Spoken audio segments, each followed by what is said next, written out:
Bull Strong. Inside USF Football is brought to you by Wendy's. The frenzied energy of South Florida fans had to be put on hold a little longer due to a weather delay.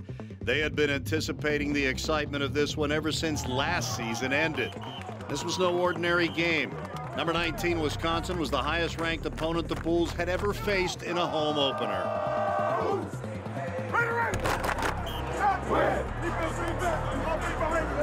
Finally, it was time to get the 2019 season underway. Number 19, Wisconsin, coming on the road to take on the Bulls of South Florida in front of one of the best crowds and atmospheres, I think, in the history of this South Florida program. The 23rd season for USF football, a program that has already appeared in 10 bowl games, including the last 4 seasons in a row. It's almost cruel having to wait all summer long and then wait an extra hour for the players, for the coaches, and yeah, even for the broadcasters. But at long last, after our weather delay, and the place kicker for the Bulls of South Florida as toe meets leather here in 2019, the college football season begins.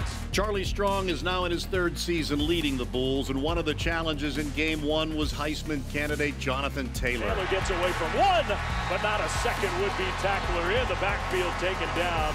And Kirk Livingstone ultimately was the guy who got him on the ground.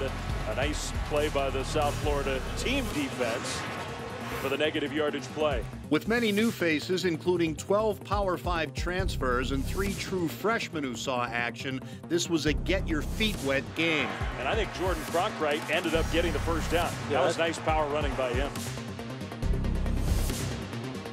That looked like a good delivery to Jannard Phillips, but he could not hang on. After a tight first quarter, the Badgers pulled away in the second. There were certainly bright spots and players who performed well. Play snapped and they handed off on 3rd and long. So that's interesting. Groshek didn't even get back to the original line of scrimmage. Darius Slade, one of the transfers that USF feels like is going to lead a resurgence on the defensive side of the ball. 4 transfers started on defense, none making a bigger splash than Patrick Macon. So Taylor goes down. Patrick Macon, one of the grad transfers, leading the way on defense. Macon's 15 tackles, the most by a Bull in 6 years. A new-look unit showing much potential. Leading 7-0. Pressure comes. Cone is going down. Apparently, he didn't see Greg Reeves coming right at him. The Bulls have 5 new coaches on the staff and also are working on a new offense. With so much being new, growing pains are expected, but there were positive glimpses of the future. Can they come up with a big play on defense? Cone will throw nearly to the other team.